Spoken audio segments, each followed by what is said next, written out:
What are you afraid of? Fear. It is such a powerful emotion that we can all relate with. Everyone is afraid of something. It's okay to admit. When we think of the Bible, we hear things like the Bible it's the Word of God. It's God's message to us. And that kind of comes with expectations for what that's going to look like, what it's going to feel like. Like sage words of wisdom, guidance, some commands and direction, probably some sense of inspiration. And you will find that throughout most of the Bible, but not so much in Judges.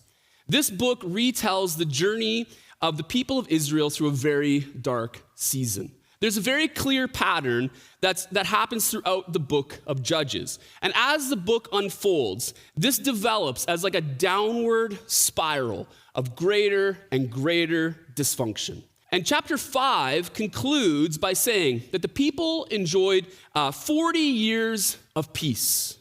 But those 40 years were followed by, as you can expect, the pattern repeating itself. Israel did evil in the eyes of the Lord, it says, and the Midianites started to dominate the people. And so the Midianites, they have made their way into the region, and they have displaced the Israelites, the passage says. They've been pushed to the kind of edges, and they fled for shelter in the mountain clefts and caves. And in desperation, the Israelites cry out to the Lord for help. God responds to their cries by pointing back to the story of the Exodus, the story that was a foundational marker for Israel's identity. And the emphasis on the Exodus, it's not random.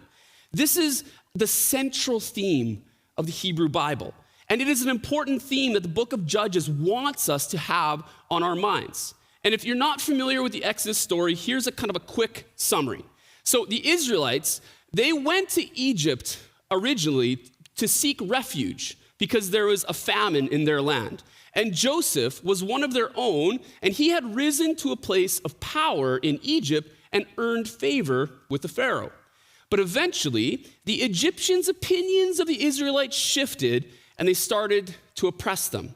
And so for many years, they were held as captive slaves in Egypt until God performed a miraculous rescue mission and delivered the people from Egypt and into the promised land of Canaan. And the Exodus journey, it introduces a very important theme that is going to be weaved throughout the rest of the Bible. And you can kind of summarize this Exodus motif into 3 simple questions. What is holding us captive? How can we be rescued? And what is the promised rest? And you can make a pretty good argument that the Exodus motif is essentially the main theme of all the scriptures, but most definitely the main theme of the Old Testament. And the author of Judges wants us to have this Exodus motif in mind. And Judges keeps emphasizing that the rescue that Israel truly needs, it isn't just safety from their surrounding enemies. There's something within them that needs to be addressed. Despite Gideon's fear, though, the angel of the Lord immediately comes in and he kind of starts pumping his tires. He declares, "The Lord is with you, mighty warrior."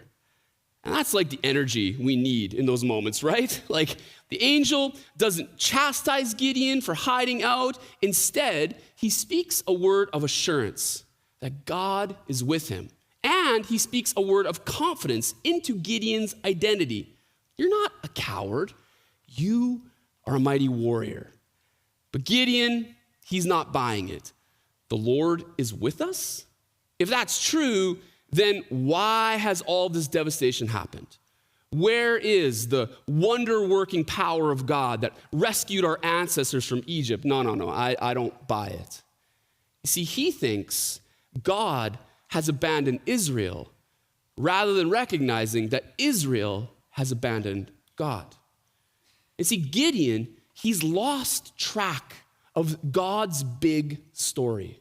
It doesn't occur to Gideon that he and his people are actually part of the problem, and they actually have the potential to be part of the solution. See, eventually, Gideon recognizes the presence of God with him, and he prepares this altar. And the text, it says that still to this day, this altar stands as a reminder to all the people that the Lord is indeed peace. Throughout all the dark seasons, this altar would serve as a reminder of truth that stands above whatever difficult situations the people were facing. And when you and I, when we have an encounter with God, I think there's often an expectation that, life will never be the same, right? God is with us, so the journey ahead should be increasingly joyful or peaceful or blessed. But life doesn't often play out that way. There are detours, obstacles, missteps. I wonder, are there ways that we can, in a similar way, kind of establish an altar that can serve as a reminder of God's presence for maybe the seasons that are going to be ahead, that are going to be a little bit more difficult than where we find ourselves right now? And I don't know, for me, the idea of an altar, it's a little weird, a little foreign. I like the image of a climbing anchor. You know how this works, right? As climbers make their way up the mountain, they sink these anchors along their route so that if they get in trouble up ahead, the anchor will hold them secure if they happen to fall. So are there anchors that we can establish along our own journey of faith? Something visible that we can place in our lives that serves as a physical reminder of who God is and what we know to be true, that we're going to need at some future time. So God delivers Israel. The Midianites are defeated, and peace is restored in the land for 40 years. Gideon, a heroic tale of a timid leader who finds his courage. Hopefully by now, you're not surprised to learn that things are not so neat and tidy. Yeah, Gideon did show this movement from fear to trust, but he's far from a faith hero that we ought to follow after. After the battle with the Midianites, you read on, and Gideon, he kind of develops this very aggressive edge. It's a full circle journey for Gideon, from tearing down idols to erecting a new one. Paul has reminded us that often the Bible, it acts like a mirror. It exposes things that we need to see in ourselves. And so while Judges doesn't offer a lot of sage words of wisdom or guidance or inspiration, there's value in examining these stories and allowing God's Spirit to speak to us through them. And I think there are important questions for all of us to sit with from this story. First off, what are you afraid of? And like Gideon, sometimes we might lose track of God's story amidst all that's happening around us. Keeping in mind that Exodus motif that is weaved through Judges and through all of Scriptures, I think it's also important for us to consider what is holding us captive. But our world has other things that have us confused and distracted from God. Our world is saturated by the idea that power and safety come from the economy, or from political control, or from securing our own little kingdom of safety and comfort with boundaries like my home that keep me buffered from the world, or my possessions, that they're the things that keep my life stable. But we need to ask ourselves these hard questions. What distractions are pulling me and my people away from being fully devoted to God?